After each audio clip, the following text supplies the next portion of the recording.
Games Workshop's investor report is out, and it seems to confirm what we already suspected, namely that pissing off your core fandom is not a particularly great idea and will lead to your flagship offering, Warhammer Plus, turning into an enormous disaster, with a paltry 2 million views across all content in just 3 months.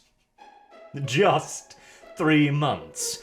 And this is the 3 launch months, mind you, as well. The period of time in which interest and excitement surrounding Warhammer Plus should be at the absolute highest. This is a groundbreaking offering, and Games Workshop's attempt to lead the way into the online age to truly properly monetize their IP. It is official animations made by a £200 million a year company. It is official lore video made by Games Workshop. It is official battle reports and painting tutorials. And they manage a pathetic 2 million views in 3 months. To put this into somewhat perspective here, my main channel, the lore channel before the algorithmic rape of the hack, received 1.5 to 2 million views per month. Hell, even after the absolute algorithmic massacre, after the whole Bitcoin scam thing that hacked my channel, I'm still getting 1 million plus. I am still out competing Warhammer Plus, even after having been dicked so thoroughly by YouTube that I don't even show up in the searches anymore half the time. Hell, when you used to search for Warhammer lore of any sort, I used to be in the top 3 results. Now I'm buried somewhere at page 2 or 3, and I'm still doing better than Games Workshop's official offering. Whew, well, not too much of a surprise, I do suppose. Their offerings have been particularly pathetic as of late. They can't even keep up 3 YouTube videos a week, getting 2 out if they can, sometimes 1, and they're the painting tutorials. I will never get over how to spray paint a Space Marine black. I will not. Or a recent one, which was Tyrannid Skin, which is how to paint pink and then apply a wash. Oh. It's not even a painting tutorial at this point, honestly, but oh well, details. There are some interesting other ones in this report, though. We view Warhammer as a club for our most loyal fans, a tiny, tiny fraction of crazy people who apparently can't help themselves but give money to GW. And mind you as well, those 2 million views will include those who got in via the free trial offered recently as well, making the actual number of paying customers and viewers even lower. And we'll look to extend the ways in which we deliver them even more exclusive content and reward them with exciting new products and service offers. And here's the interesting thing. So they launched this, and they absolutely brutally murdered the fan animation community, which was producing many times this, and yet our customers really enjoy user-generated content, and as such we are committed to supporting fans as they create their own Warhammer-related events, videos, articles, podcasts, etc. You filthy, dirty, scummy, lying cucks. Oh yes, no, you are very much so committed to aiding the community here. What was that? Oh yeah, yes, you've been threatening them with lawsuits an awful lot if they don't take down their patrons or stop earning money on videos. You have been doing that. It's an interesting form of support, but sure. Then again, we do also have your leaked NDA, of course, where you slap iron manacles on anyone stupid enough to work with you, even saying that they need to pay you to sue them in case they breach your ridiculous 3-year after termination contract. They are processing of creating a community outreach team to work with and support creators and prominent community members who champion the Warhammer hobby outside of our own pages and spaces. I said this in the NDA video, and I'll repeat it now. If you see anyone working with their community team in any official capacity, guaranteeably they are bought, they are paid for, and they are under contract for 3 years to never speak ill of Games Workshop. Proceed with fucking caution. There's another one too. You can tell that this is a far less optimistic report than the last one because of some of the wordings that they choose. Now, they are legally obliged to not lie in this document. They can't lie to their investors, but they can certainly be a pinch tricksy with words, shall we say. There's a very interesting one up here, customer focused, where they mentioned an Age of Sigmar video. We spearheaded the launch with a high-end animated trailer showcasing the mortal realms like never before.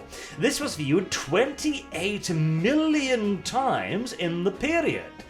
A 28 million times viewed video? Holy shit, how did I not notice this? I mean, this is enormous. This is ridiculously 28 million views, and you can only generate 2 million on Warhammer Plus? Hold on. Something not quite off there. I had a little bit of a quick look here, because a 28 million views video should be pretty easy to find, right? Well, the one I found, released in the time period, Age of Sigmar, the new edition which they mention, oh, it's got 1 million views. Weird. That's downright curious, in fact. They also mentioned that they had a kill team video. What was it here? Quickly become most immediately watched piece of content ever with almost 6 million views in the first 14 days. And now they're a massive video. 6 million views in 14 days. That's tremendous. Except, once more,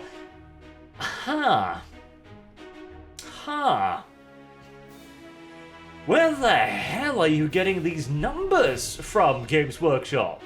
The only way I can imagine this being the case is if they put this out everywhere, right? It's on YouTube, it's on Twitter, it's on Facebook, it's on their own media stores, their website, etc. And every time someone so much as scrolls past it, that's a view, that's a view. It's the only way I can imagine, because the actual numbers, They fall a pin short of Games Workshop's claims, which is downright fascinating. That is it's what we in the business like to call a lie by omission, and it's pointedly put up above the Warhammer Plus one as well, as if to be like, oh no, our content is doing amazing. All of this animated trailer stuff is doing fantastic. Yet when you look at what they're actually producing, the awful Hammer and Bolter series, for example, which the first episode was mediocre if charming, everything since has just been bad. And you can look at it too. They released a Space Marine Primaris one, obviously, where there wasn't even recoil on the weapons. They're firing bolt rifles and the guns aren't even moving. You can see the production quality just go down the hill as they're probably firing everyone they can at this point. Speaking of as well, there was a mention here of there we go, yes, entertainment. A mention of Eisenhorn. You may remember this. They mentioned a TV series a million years ago that we've never heard or seen anything from since. Well, Eisenhorn is in development. I feel like it should, at the very least, be in shooting at this point. I mean, hell, I would expect it to be nearing completion, honestly. And the subject of discussion with potential distribution partners? You haven't even got a place to release it yet? What? Are you serious? We have made some solid progress in our writer's room, and have a number of further exciting live-action animated projects in development. We remain ambitious and patient. That is corporate speech for shit. Well, hope for the future and bury this bastard. Ambitious and patient. I love that. I really do. There's a mention in sales here. Overall sales increased by 3% for last year, which sounds impressive until you realize, hold on, last year was COVID. They should be increasing. If anything, they should be increasing drastically. Meanwhile, online sales, I think they mentioned here, is down 10%. Wow. Okay. Down 10%. Ouch. Their overall profitability, too, took a turn downwards. It's interesting, because COVID was, in certain ways, a huge boon for Games Workshop, but not in trade and retail, mind. That's the interesting part. In trade, they've gone up. I think, what was it? Yes, 4% growth in trade. So trade is in every country. It's all of their produce in non-online. So it's retail, it's partners, etc., etc., etc. That has gone up by 4%. Now, that is that's 4%. After opening up after COVID, after having certain countries be completely locked down for months on end, and you've only managed 4%? Interesting. But retail too. Retail was the reason why Games Workshop was doing so well, because a decrease of 10% there with a massive increase the year before.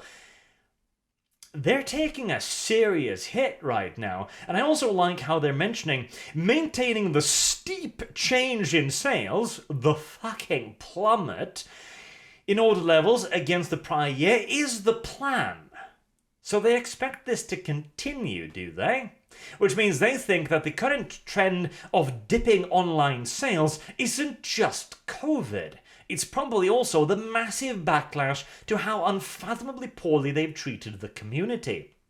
That's probably also why they're planning that whole community outreach team. In all due likelihood, they will be moving out to the community, to those they can trust anyways, and de facto bribing them and binding them in iron shackles with the NDA we saw. Again, I stress, if you see anyone working in an official capacity with Games Workshop, they are bought and paid for. They are legally responsible pawns of Games Workshop at this point, unless they're willing to show us a brand new NDA that removes the ridiculous notions of the first one, like the 3 years term, for example. All in all, this is not a very optimistic report in the slightest. It seems to suggest some pretty turbulent times ahead for GW, if anything, and it seems again to confirm for the umpteenth time that their media adventures are failing again. GW just cannot get a break in the media sphere, can they? Eisenhorn seems to be stuck in ice at the time being. Their licensing is doing well. Space Marine 2 will either be a massive success or an absolute catastrophe, depending on many other interesting factors. And Warhammer Plus, 2 million views in 3 months on their flagship title. Their attempts at breaking out into the mainstream is a disaster. There is no other way to put it. For a £200 million a year company to not be able to outcompete some goddamn Norwegian who's already being shat on from a very great height by Susan is absolutely awful.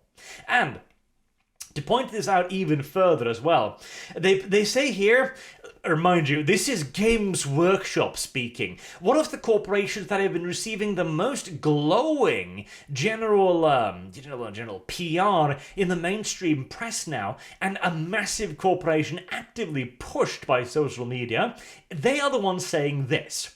On social media, despite ever more restrictive algorithms from the big players, we're reaching more people compared to the same period last year.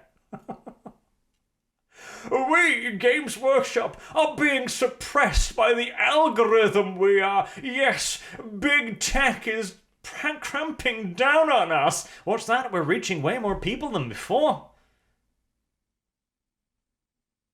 We might be lying again.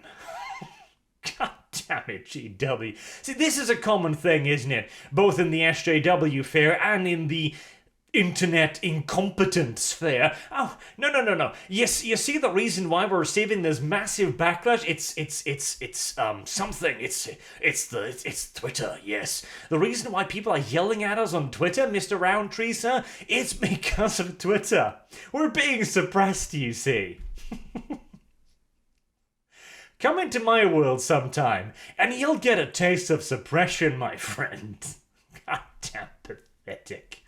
Actually genuinely disgusting, but oh well, details. Right. GW's investment report not looking particularly bright, and for us, it's looking kind of beautiful. If anything, if nothing else, GW is having a remarkable about face. A ridiculously remarkable about face. From "we will sue you into poverty" to "oh my god, please make something. Our shit is failing. Help us. We really suck at this content creator thing. We can't even keep up 3 videos a week." I wish somebody could have been there to tell you this. But oh well. Until next time, I've been Art. Thank you very much for watching, and as always, if you enjoyed the video, please do consider leaving a like and a comment, and maybe even a share. Until then, have a good day.